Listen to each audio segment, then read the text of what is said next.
महिला लहान मुलं सगळ्यांना तुडवलं त्यांनी। परत काठ्या तुटल्या तर हेल्मेट आणले। माझ्या पण नाकावर इथं हेल्मेट लागलं होतं। डोक्यामध्ये 40 टाके होते। नाकाची सर्जरी झाली तर डोळा फुटला होता। ही नस कटली होती डोळ्याची पण।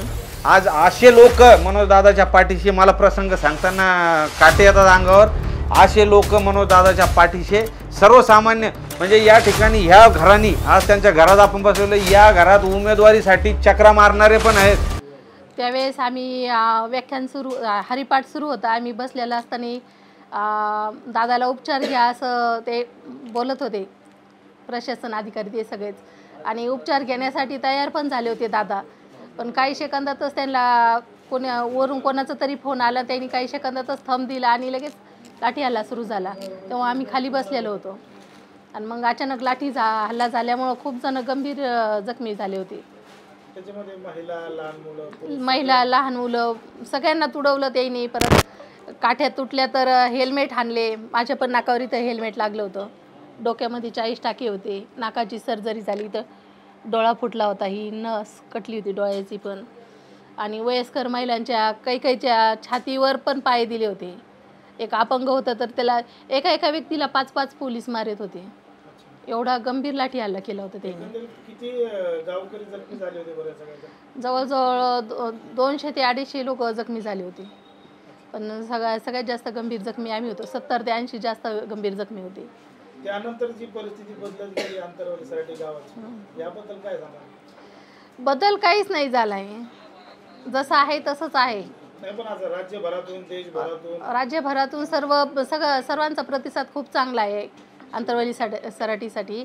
आणि आम्हाला पण खूप जणांनी सपोर्ट केला। लागल्यानंतर खूप जणांचं सगळ्यांनी वारकरी संप्रदाय असतील बाकीचे सगळे परत 450 ते 500 कीर्तन झाले। सर्वांचे खूप आशीर्वाद आहे आणि सर्वांचा सपोर्ट आहे आम्हाला।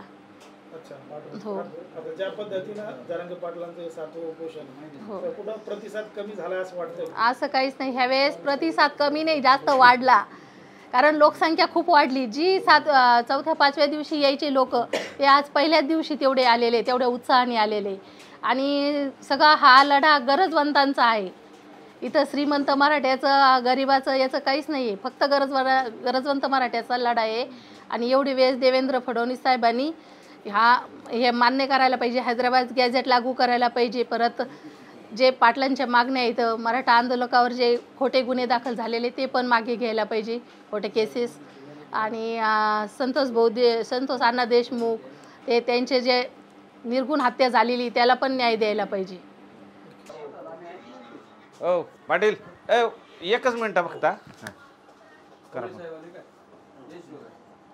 जय शिवराय। आपण बघू शकतोय आंतरवाली सराटी या ठिकाणी कित्येक परिवार असे ज्यांनी काय त्याग केलेला आहे समाजासाठी। जरांगे पाटलांना तर सगळे बघतात पण जरांगे पाटलाच्या मागं कित्येक त्यागमूर्ती लोक आहेत। त्या आज आपण विजूभाऊ तारक आणि त्या आमच्या भगिनी या ठिकाणी आहे ज्यांना अख्खा महाराष्ट्र फक्त व्हिडिओच्या माध्यमातून बघतो। जो लाठीचार्ज माझ्या म्हणजे अक्षरशः तो प्रसंग सांगताना माझ्याच अंगावर काटा यायला। ज्या वेळेला लाठीचार्ज झाला आणि जे ती घटना जो व्हिडिओ तो सगळ्या महाराष्ट्राने अख्ख्या जगाने बघितला आणि प्रत्येक मराठ्याचं आणि 18 पगड जातीच्या बांधवांचं रक्त खवळलं की तो लाठीचार्ज ह्या आपल्या ताईवर झाला होता। यांचं अक्षरशः नाकाचं सर्जरी झाली आणि आयुष्यभर त्यांना अजूनही श्वासाचा त्रास होतो। डोक्यामध्ये 40 टाके पडलेले आहेत। त्यातल्या त्यात विजूभाऊ यांनाही बरेच टाके पडलेले आहेत। प्रचंड मार लागलेला, डोक्याला टाके पडलेले आहेत। असे गावातले असंख्य लोक आहेत। आणि विजूभाऊबद्दल अजून एक सांगायचं जर झालं, मागच्या वर्षी आम्ही जेव्हा मुंबईला चाललो होतो, वाशीला चाललो होतो, लोणावळ्यापर्यंत आम्ही गेलो, मनोज दादासोबत गेलो आम्ही सोबत। हा ना मग तेच ना। तर लोणावळ्यापर्यंत आम्ही गेलो आणि विजूभाऊ अचानक आम्हाला सोडून वापस निघून आले मुंबईवरून। तर मी म्हणलं विजूभाऊ गेले कुठं? तर आज त्या घटनेला 1 वर्ष झालं आहे। यांचा चिरंजीव लहाना तो त्या दिवशी त्याची मृत्यू झाला, डेथ झाली होती। आणि विजूभाऊला तो प्रसंग ते सगळं सोडून या ठिकाणी यावं लागलं काळजावर दगड ठेवून।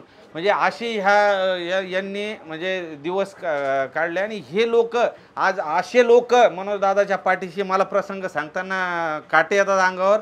असे लोक मनोजदादाच्या पाठीशी सर्वसामान्य म्हणजे या ठिकाणी ह्या घरांनी आज त्यांच्या घरात आपण बसलेलो, या घरात उमेदवारीसाठी चक्रा मारणारे पण आहेत, काही लोक फक्त हातावर मोजणे इतके लोक बाजूला गेले, पण सर्वसामान्य मराठे आणि असे लोक मनोजदादाच्या पाठीशी उभे असल्यामुळं मराठा समाजाला आरक्षण मिळणार. जातीचा स्वाभिमान हे लोक टिकून ठेवते. मी जेवढे नाराज आहे त्यांना हात जोडून पाया पडून एक विनंती करतो, काय हेवे दावे झाले असतील ते सोडून द्या. सर्वसामान्य शेतकऱ्याचं कष्टकऱ्याचं पोर मनोज जरांगे पाटील तुमच्या आमच्यासाठी लढत आहे.